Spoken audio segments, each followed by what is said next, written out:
Midra's reputation was considered great to the Hornsent, that even him not being one was still considered an honor to be a servant of him. But what kind of master was he? A master of several things to be considered.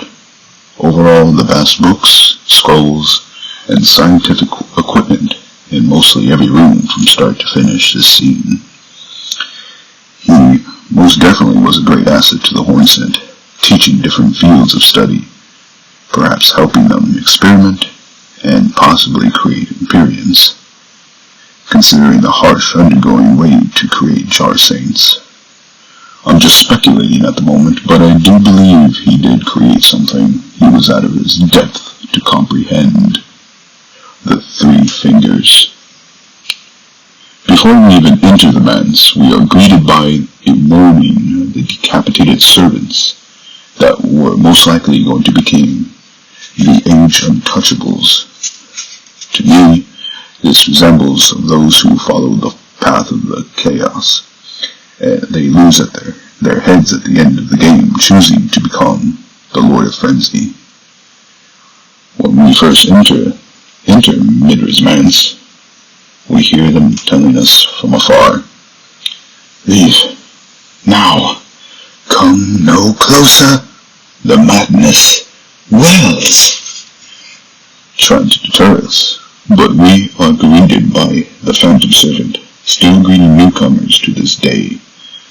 One of the questions I asked myself, if we couldn't summon Torrent here, our spectral steed, why are there so many spirits within this manse? I believe even though that their lord is a Lord of Frenzied Flame, they are still loyal to him. But he did not kill them. The Hornsent did. Considering the amount of Candle Inquisitors and Horned Warriors that we do find within the manse, Inquisitors, during the Roman and Catholic period, were to eliminate heresy and the other things contrary to the doctrine of the teaching of the Catholic faith.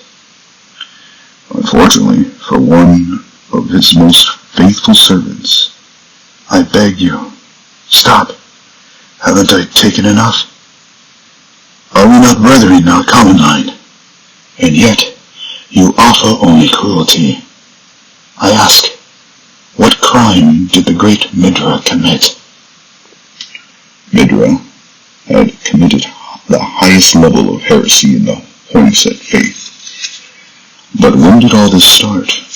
Him being a scholar and a master of many scientific fields, wanting to further his experimentation, had sent out his students and perfumers to find further knowledge, as it states on the Frenzy Flame perfume bottles.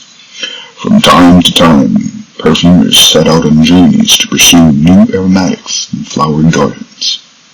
I believe, once these perfumers had come back, they had brought back the eye of Ruloff, roaming lands inflicted by frenzy. It's used for its pain-relieving properties, though it is also known to be a dangerous intoxicant.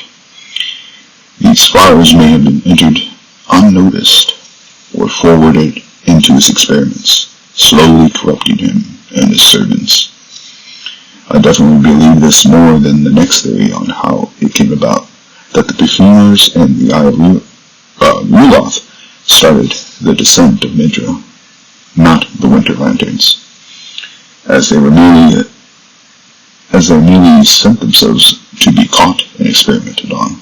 As it states, flies lazily around the abysmal forest, said to be heralds of the aging untouchable. One seeing these, the wise knew to stay well clear of that place.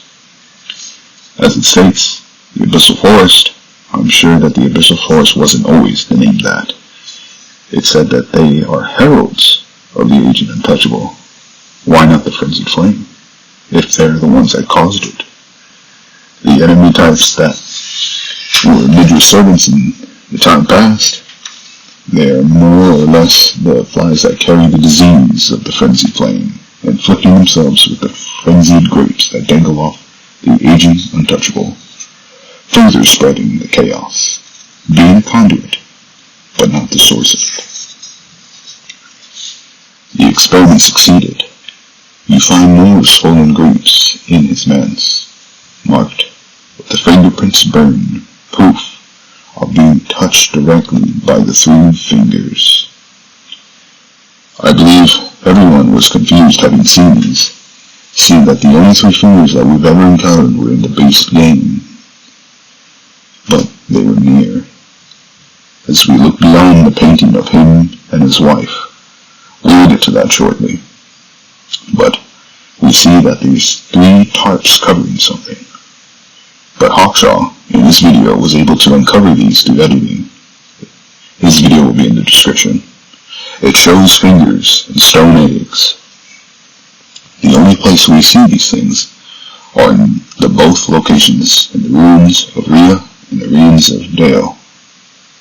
Midra most likely had taken these stone eggs and experimented further on them, turning them into the 3 fingers. But instead of them being alive and willing to burn us like the ones we meet in the base game, they are already dead. I believe Midra had destroyed them, even though after being already inflicted with the mark of the 3 fingers, not wanting to do further damage himself, and perhaps he wanted to protect Nanaya, a woman from an unknown origin, arriving and studying under the Master of Ments, quickly falling in love, and she became the lady of the manor.